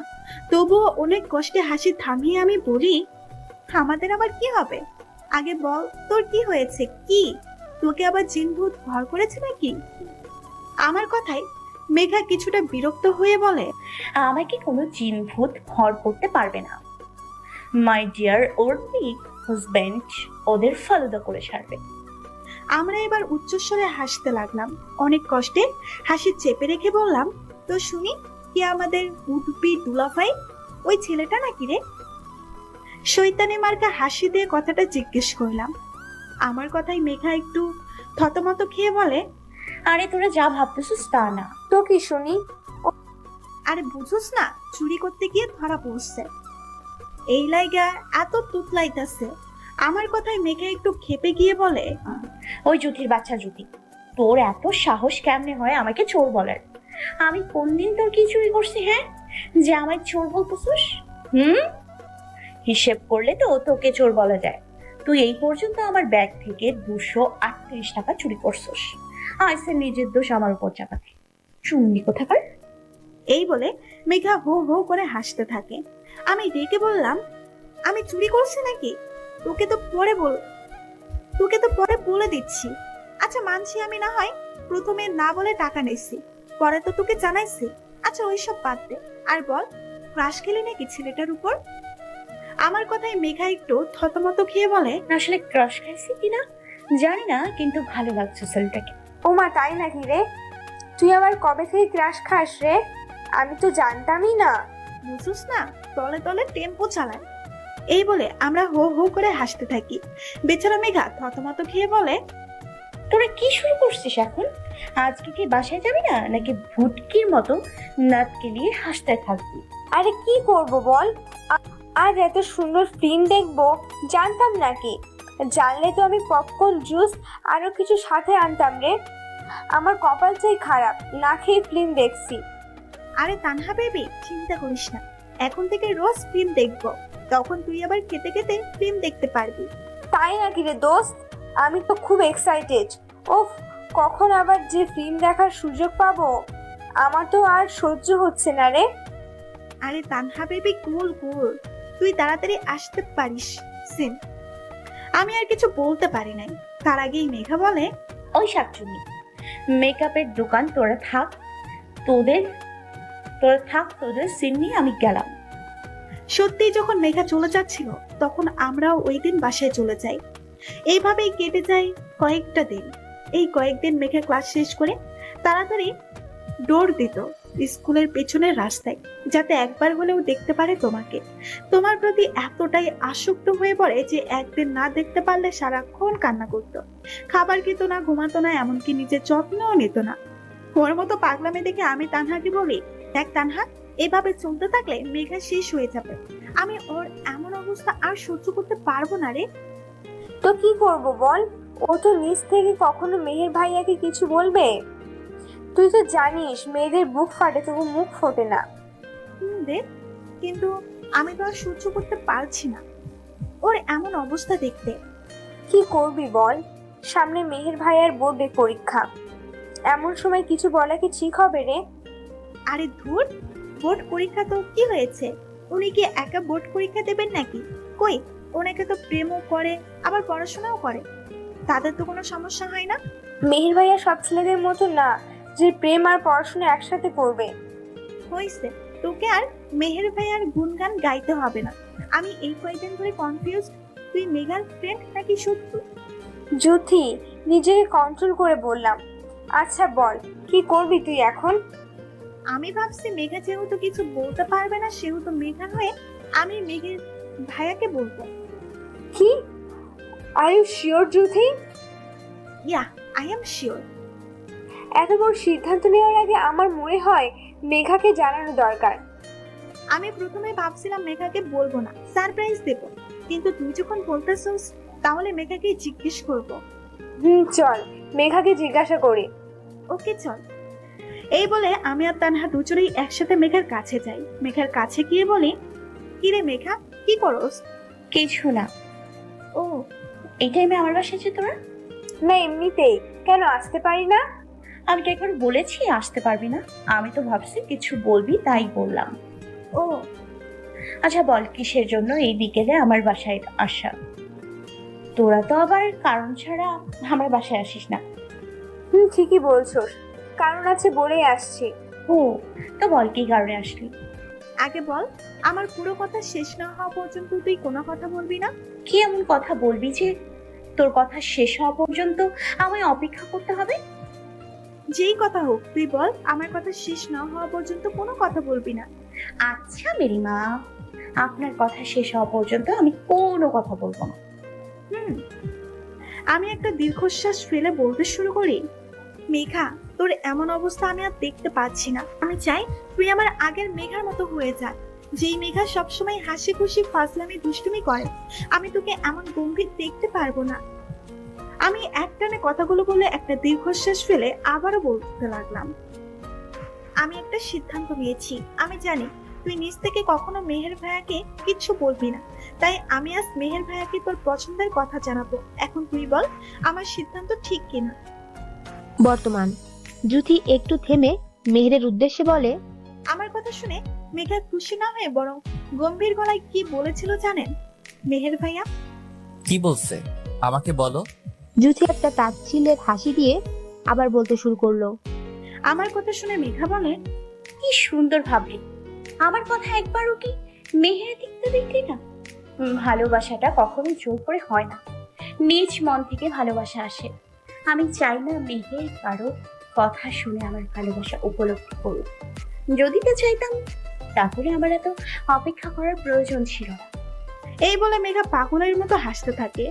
আমি ভাবলাম হয়তো মেহের ভাইয়াকে না পাওয়ায় মেঘা পাগল হয়ে গেছে, কিন্তু আমার ধারণাকে অপেক্ষা করে মেঘা বলে, কি ভাবতেছস আমি মেহেরের সুখে পাগল হয়ে গেছি? আরে আমি ভাবতেছি তোরা আমার ফ্রেন্ড হলে কিভাবে, এতদিনও আমায় চিনতে পারলি না। এই বলে মেঘা আবারও হাসতে থাকে। আমি মেঘার এমন আচরণ দেখে ওর দিকে ব্যাককেলের মতো তাকিয়ে থাকি। আমাকে মেঘার দিকে তাকিয়ে থাকতে দেখে মেঘা অনেক কষ্টে হাসি থামিয়ে বলল, কি হচ্ছে কিছু মাথায় ঢুকছে না তো, তাই তো? তুই ভাবতেছস আমি মেহেরকে পাবো।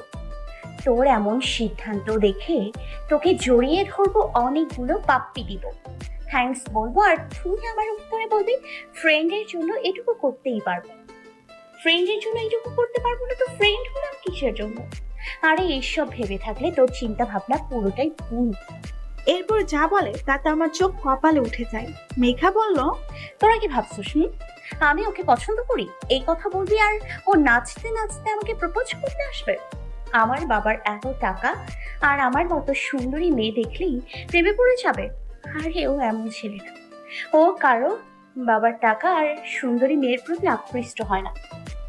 মেঘা একটু থেমে আবার বলল, আমার থেকে হাজার গুণ সুন্দরী মেয়েও যদি ওকে প্রপোজ করে তাহলে ও হাসতে হাসতে রিজেক্ট করে দেবে। কেন রিজেক্ট করে দেবে জানিস? আমি কাকে কি বলতেছি তোরা কেমনে জানবি? জানলে আজকে আমাকে এই কথা বলতে পারতি না। যেখানে এত সুন্দরী টাকাওয়ালা মেয়েকে রিজেক্ট করে দেয় যাতে ওর পড়ায় কোনো ক্ষতি না হয়, সেখানে আমি কি? ও কি মনে করে জানিস? যে মেয়ে প্রেমের প্রস্তাব দেয় সে মেয়ে কখনোই ভালো তো হবেই না, উল্টো তার পড়াশুনো শেষ হবে। তো এখনো বল, মেহেরকে গিয়ে বলবি আমি তাকে পছন্দ করি। আমি আর তানহা কি বলবো কিছুই বুঝতে পারছি না। দুইজনেই যেন তখন পাথরের মূর্তি হয়ে গেছিলাম। আমি মুখ দিয়ে কিছু বলবো তার আগেই মেঘা বলে ওঠে, তোরা আমাকে কখনো বুঝিসনি। এখন যদি উনি জানে আমি ওনাকে ভালোবাসি তাহলে অন্য মেয়েদের মতো আমিও ওনার কাছে খারাপ হয়ে যাব। থাক না কিছু ভালোবাসা একতরফা, এতে তো কারোর কোনো ক্ষতি নেই। অযথা ভালোবাসি কথা বলে খারাপ হওয়ার কি দরকার? আজ আমি যেন স্ট্যাচু হয়ে গেছি, আমার মুখ দিয়ে কোনো কথা বের হচ্ছে না। আমি আসলে একতরফা ভেবে গেছি।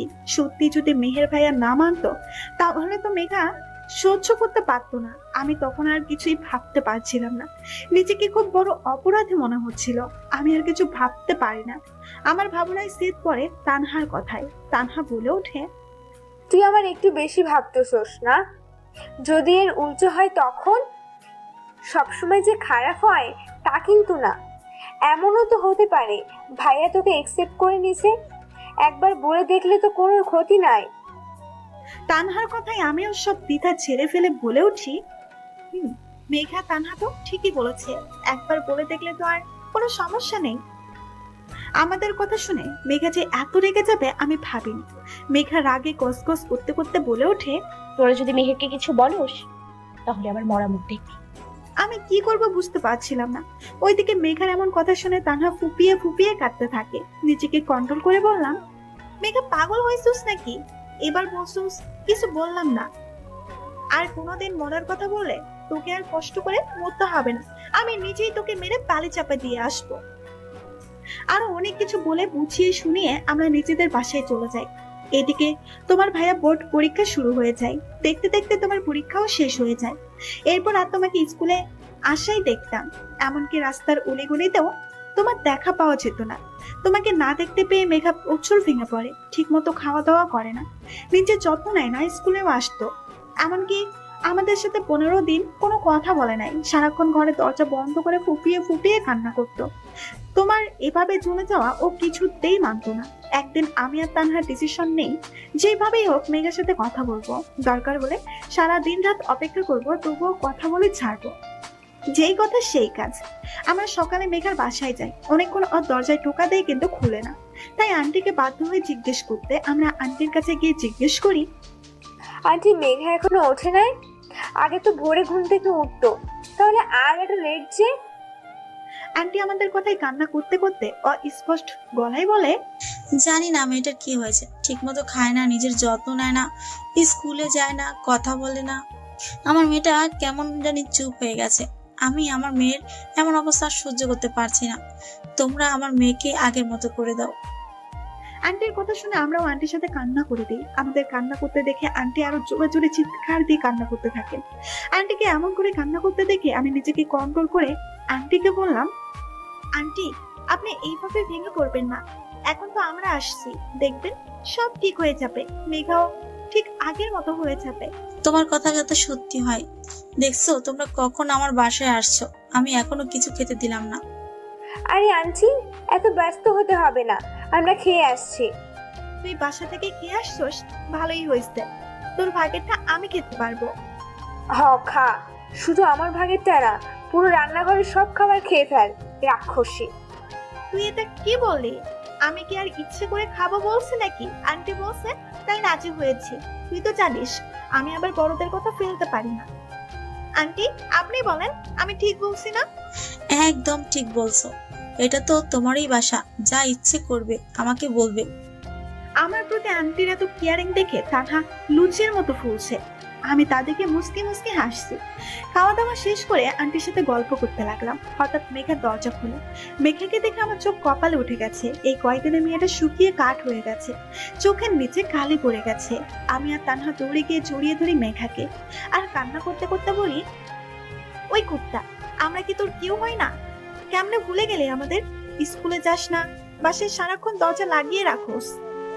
মানছি জুথি রাক্ষসী, কিন্তু আমি তো মানুষ, তাহলে আমার সাথে কথা বলস না কেন? আমাদের কথায় মেঘা চোখ থেকে 2 ফোঁটা জল গড়িয়ে পড়ে। মেঘা লো ভয়েসে বলে, আমি তোদের মতো হারামি ফ্রেন্ডদের কিভাবে ভুলি? আসলে শরীরটা ভালো ছিল না, তাই স্কুলে যাওয়া হয় নাই। আচ্ছা রুমে চল, রুমে গিয়ে কথা বলবো। এই বলে আমরা 3 জন রুমে ঢুকি। রুমে ঢুকে দেখি রুমের অবস্থা নাজেহাল। রুমের সব জিনিসপত্র এদিক সেদিক পড়ে আছে, কাঁচের জিনিস ভেঙে একাকার হয়ে গেছে। রুমের এই অবস্থা দেখে তানহা জিজ্ঞাসা করে, রুমে এসব কি দেখছি? আরে তেমন কিছুই না, নিজের কষ্ট ওদের উপর ছাড়ছি। মানে কি? তুই কি মেহের ভাইয়াকে মিস করতেছস?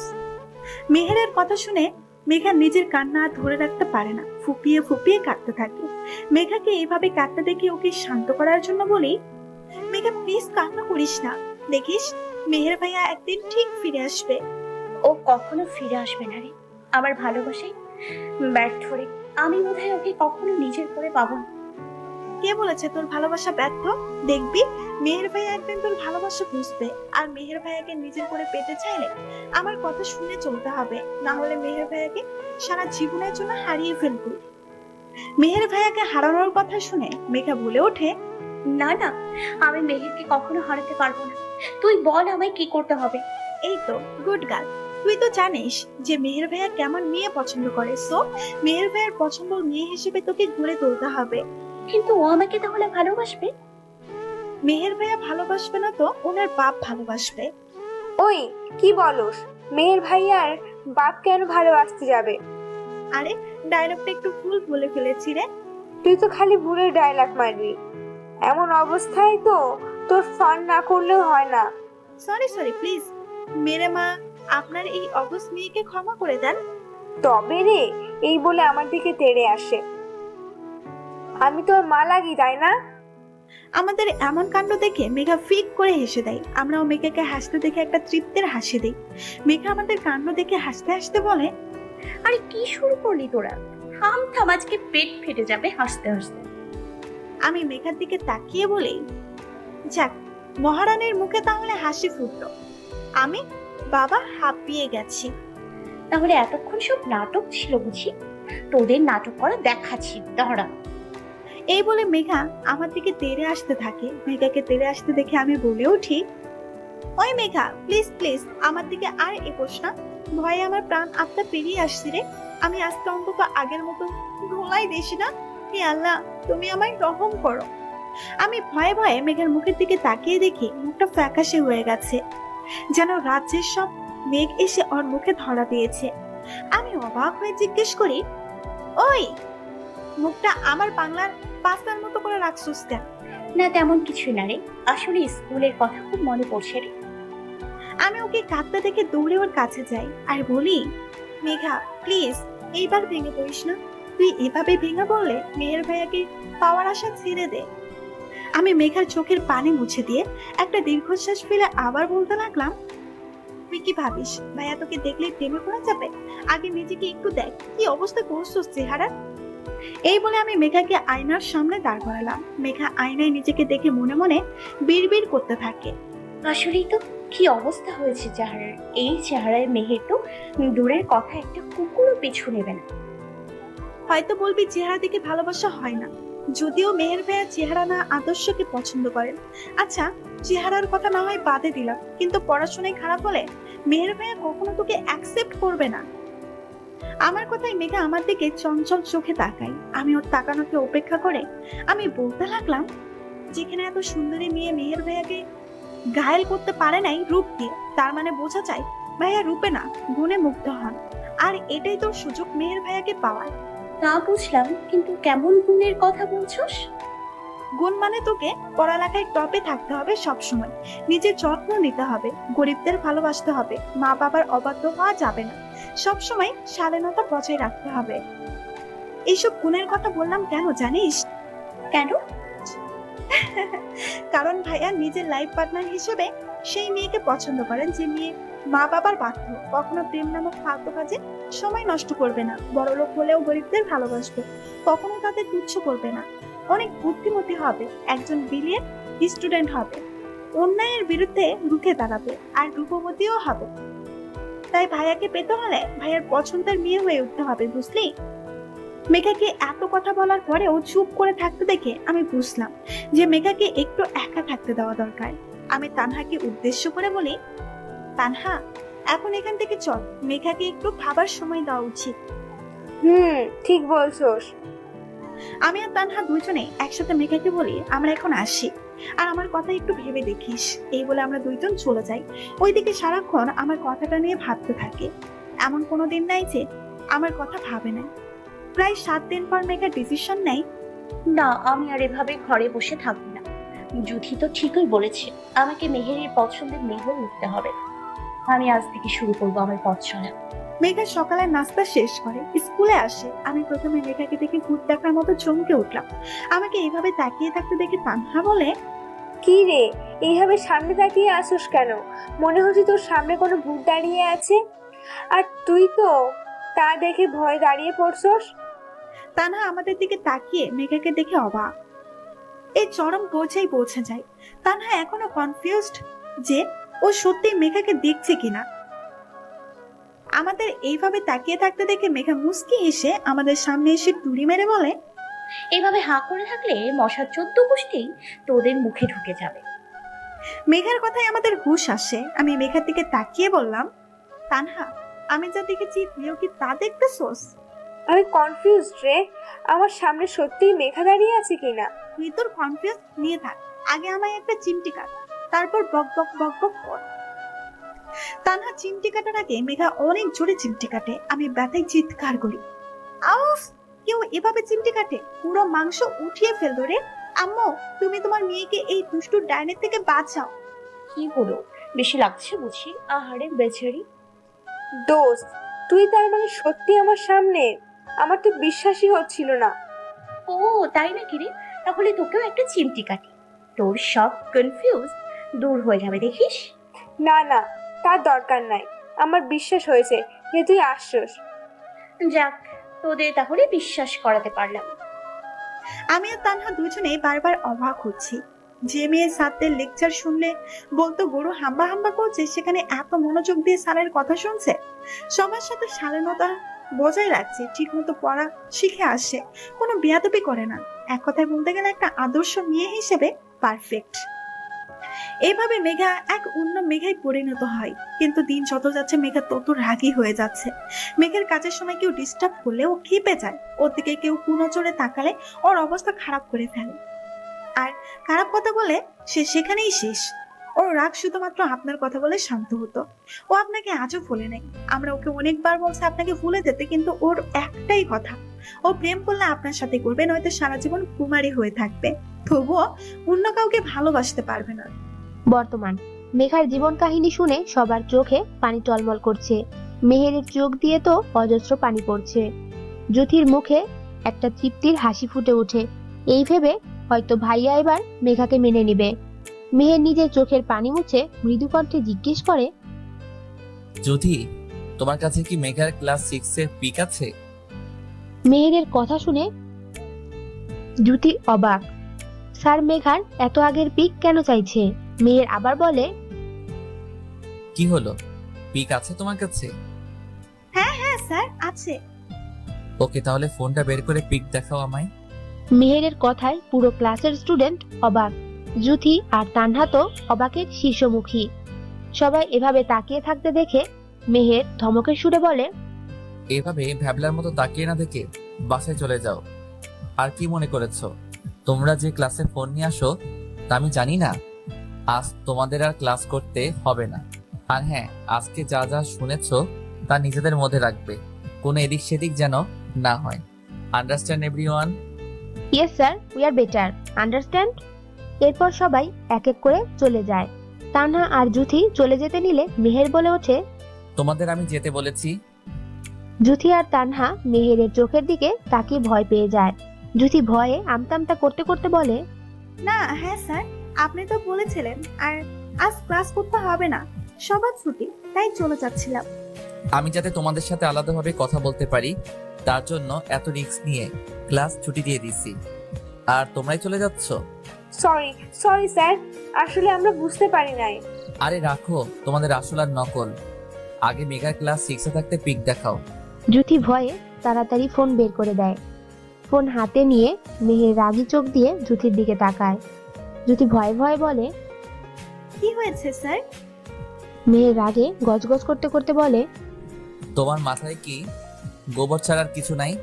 ফোনে লক করা আছে, তা কি জানো না? সরি সরি স্যার, আমি আসলে খেয়াল করি নাই। Sorry my food. তাড়াতাড়ি লক হলো। এই বলে মেহের ফোন জ্যোতির দিকে এগিয়ে দেয়। জ্যোতি ভয়ে তাড়াতাড়ি লক খুলে দেয়। মেহের গ্যালারিতে ঢুকে অনেক পিক খোঁজার পর মেঘার সেই ছোটবেলার পিক দেখে মনে মনে বলে, তুমি তাহলে মেঘা? এর জন্য তোমার উপর আমি রাগ করতে পারতাম না। তোমার চোখের দিকে তাকালে কেমন অনুভূতি হতো, তোমার কিস আমায় ভাবাতো। আমি আর তোমাকে দূরে রাখবো না, শীঘ্রই আমি তোমাকে আমার ঘরের বউ করে নিয়ে আসবো। তবে আমি জানি তুমি আমার সহজ কথায় রাজি হবে না, তাই মেহের তানহা আর জ্যোতিকে উদ্দেশ্য করে বলে, এখন তোমরা বাসায় চলে যাও। আর আমাকে যে মেঘার ব্যাপারে বলছো তা যেন মেঘা ঘুণাক্ষরেও টের না পায়। মেহের কথার জবাবে জি স্যার বলে ওরা চলে যায়। মেহের স্কুল থেকে বেরিয়ে বাসায় চলে যায়। ডিনারে মেহের তার বাবা মাকে উদ্দেশ্য করে বলে, বাবা মা, তোমরা তো চাও আমি বিয়ে করি, তাই তো? মেহেরের কথা শুনে মেহেরের বাবা মা অবাক হয়ে যায়। মেহেরের মা বলেন, বাবা তুই ঠিক আছিস তো? তোর শরীর টরীর খারাপ করলো না তো আবার? মায়ের এমন আচরণ দেখে মেহের গম্ভীর গলায় বলল, আমি একদম ঠিক আছি, এইসব ফালতু কথা বাদ দাও তো।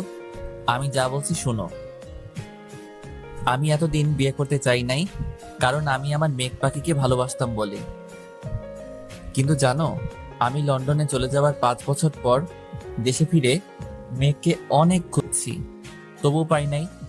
শেষমেশ ভাবি মেঘ নিশ্চয়ই তার স্কুল বদলাবে না, এই বিশ্বাসে আমি ভার্সিটিতে জয়েন হই, শুধুমাত্র আমার মেঘ পাখিকে খুঁজে পাওয়ার আশায়।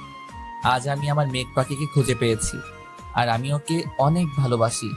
তাই এই সপ্তাহে ওকে বিয়ে করতে চাই। মেয়ে নিয়ে তোমাদের চিন্তা করতে হবে না, কারণ মেয়ে আমার মনের মতো। আর তোমরা তো আমাকে চিনোই, আমার রুচি কেমন তাও জানো। কাল তোমরা মেয়ে দেখতে যাবা। মেহেরের বাবা মা দুজনেই অবাকের চরম পর্যায়ে পৌঁছে গেছে। তারা একটু আঁচও পেল না যে তার ছেলে একটা মেয়েকে ভালোবাসে। ছেলের মুখে বিয়েতে রাজি হওয়া আর এমন ভালোবাসা দেখে তারাও রাজি হয়ে যান। এইদিকে মেঘা সারাদিন রুমের দরজা লক করে কান্না করতে থাকে, আর মেহেরের 14 গোষ্ঠী উদ্ধার করে ফেলছে গালি দিয়ে। কান্না করতে করতে কখন যে ঘুমিয়ে পড়ছে নিজেও জানে না। ঘুম থেকে উঠে দেখে 10টা 23 বাজে। মেঘা আস্তে আস্তে সব মনে করার চেষ্টা করে। মেঘার সবকিছু মনে পড়েও যায়। মেঘা বলে, শালা খবিশ, কুত্তা, বিলাই, হনুমান, কচ্ছপ, হারামি, তোকে আমি সামনে পেলে আলুর ভর্তা বানিয়ে কুকুরকে খাওয়াতাম। তোর জন্য আমার এখন খিদায় পেট ছুঁই ছুঁই করতেছে। আমি বাবা সহ্য করতে পারবো না। কোথার জ্বালা, যাই ফ্রেশ হয়ে গিয়ে দেখি কি রান্না করছে। এই বলে মেঘা তোয়ালে নিয়ে ওয়াশরুমে চলে যায়। অন্যদিকে মেহের নিজের পার্সোনাল নাম্বার থেকে মেঘাকে ফোন করে। মেঘা ওয়াশরুম থেকে বেরিয়ে দেখে ফোন বাজছে। মেঘার কারোর সাথে কথা বলার এখন ইচ্ছে নাই, তাই ফোন রিসিভ করে না। এই বলে মেঘা রুম থেকে বের হয়ে যায় খাবার খেতে। প্রায় 10 কল দেওয়ার পরও কল রিসিভ না করায় মেহের মেসেজ লিখে সেন্ড করে যে, এবার কল রিসিভ না করলে আমি তোমার বাসায় আসতে বাধ্য হব। তবুও কোনো রেসপন্স না পেয়ে মেহের কপট রাগ নিয়ে গাড়ি ড্রাইভ করে মেঘার বাসায় যাওয়ার উদ্দেশ্যে। অন্যদিকে মেঘা খাবার খেয়ে নিজের রুমে এসে ফোন হাতে নিয়ে দেখে আর না এতবার কল দিছে কেন খবিশটায়? নিশ্চয়ই সরি বলার জন্য ফোন। কুত্তা, বিলাই, হনুমান, কচ্ছপ, হারামি, তুই ফোন দিতে থাক, আমি রিসিভ করবো না, তখন বুঝবি মজা। আবার দেখি মেসেজও দিছে। মেসেজ দেখে মেঘার হাসি মুখ নিমিষেই মিলিয়ে যায়। মেঘা বলে, এই বজ্জারটা আবার বাসায় আসবে কেন? আল্লাহ, যদি সত্যি আসে তখন আম্মুকে কিছু বললে আমি শেষ। আল্লাহ বাঁচো আমার। মেঘার ভাবনার ফাটল পড়লো কলিং বেলের শব্দে। কলিং বেলের শব্দ শুনে মেঘা আরো ভয় পেয়ে যায়। এখন আবার কে এলো? হোসেন না তো? আল্লাহ, তুমি আমায় রকম করো এই হোসেনের থেকে। ভয় রুম থেকে বের হয় না। অন্যদিকে পারভিনা বেগম দরজা খুলে জিজ্ঞেস করে, তোমাকে তো বাবা চিনলাম না, কে তুমি? আন্টি, থুক্কু, আম্মু, ইয়ে মানে আমি আপনার হবু জামাই। পারভিনা বেগম অবাক হয়ে জিজ্ঞেস করেন, মানে? আম্মু তুমি খুব পচা। কেউ তার হবু জামাইকে বাহিরে দাঁড় করিয়ে রাখে, ভিতরে যেতে দিবা না? আরে কি আজব, চিনি না অথচ বলতেছো আমার জামাই। আচ্ছা আম্মু, আমাকে চিনতে পারছেন না তো? আমি হোসেন, আপনার মেয়ের ভালোবাসা। এবার তো ভিতরে ঢুকতে দিবেন। পারভিনা বেগম এবার কিছু জিজ্ঞেস করেন না, কারণ জানেন যে তার মেয়ে হোসেন নামের একটা ছেলেকে পছন্দ করে। পারভিনা বেগম কফি নিয়ে এসে মেহেরের পাশে বসেন।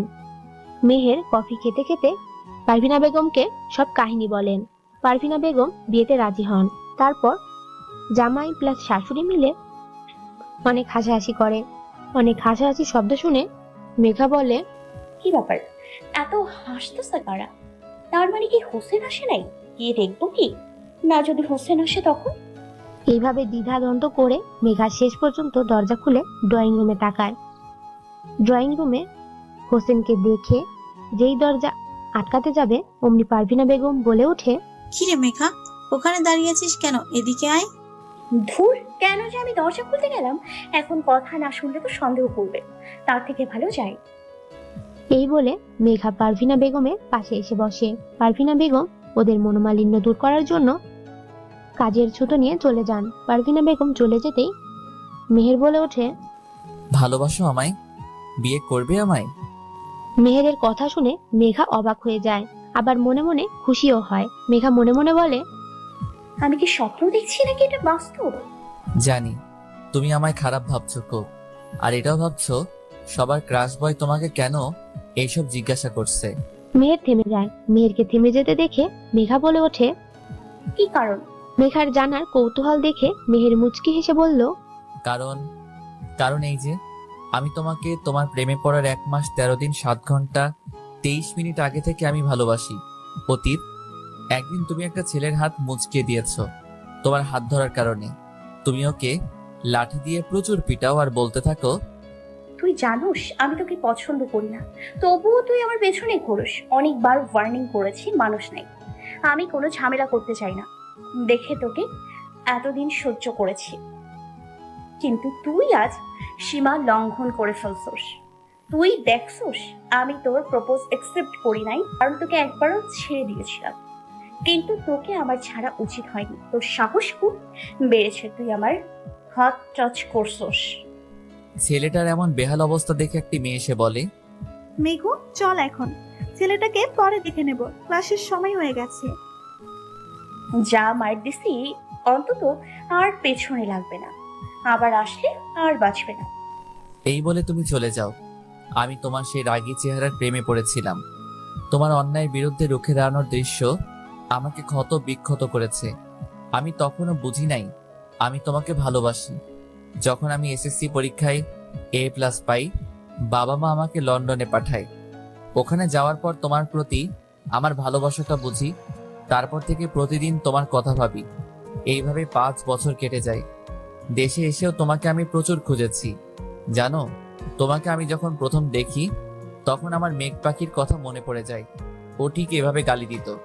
তারপর আবার তুমি যখন ফুচকাওয়ালার টাকা ছেলেগুলোর কাছ থেকে নিয়ে দিলে, তোমার সব স্বভাব চরিত্র আমার মেঘ পাখির সাথে মিলে যেত। এমনকি তুমি রাগলে তোমার চোখে যে অনুভূতি ছিল তা আমার মেঘ পাখির মাঝেও ছিল। আমি তো মাঝে মাঝে ভাবতাম তুমি আমার মেঘ পাখি নও তো। তারপর আজ জ্যোতি যখন বলল তুমি আমাকে ভালোবাসো, তুমি কি কি করতে সব যখন আমি জানি, তখন আমার মেঘ পাখির আচরণের কথা মনে পড়ে যায়। আমার মাথায় একটা কথা আসে, তোমার ছোটবেলার পিক দেখলে আমার সব কনফিউজ দূর হয়ে যাবে। তাই জ্যোতিকে বলি তোমার ক্লাস 6-এর পিক দেখাতে। তোমার পিক দেখে আমি এবার শিওর হয়ে যাই মেঘা তুমি আমার মেঘ পাখি। মেঘা, আজকের কাজকর্মের জন্য আমি লজ্জিত। আমাকে কি ক্ষমা করা যায় না? আমায় ক্ষমা করে দিয়ে তুমি মেঘা থেকে আমার মেঘ পাখি হবে, আমায় বিয়ে করবে, আমাকে তোমার হাত ধরার অধিকার দিবে। আমি কথা দিচ্ছি, আমি মরে যাওয়ার আগ পর্যন্ত তোমার গায়ে একটা আঁচও আসতে দিব না। অনেকক্ষণ মেঘার দিকে তাকিয়ে থাকে মেহের, কিন্তু কোনো উত্তর না পেয়ে মেহের হতাশ হয়ে চলে যেতে নেয়। পিছন থেকে হাত ধরে ফেলে মেহের। পিছনে তাকাতেই মেঘা মেহেরকে জড়িয়ে ধরে, কান্না করতে করতে বলে, তুমি কি করে ভাবলে সামান্য কয়েকটা কথা আমাকে তোমার থেকে দূরে সরিয়ে দেবে? ভালোবাসি, নিজের জীবনের চাইতেও বেশি ভালোবাসি প্রিয়। আমিও খুব ভালোবাসি আমার মেঘ পাখিকে।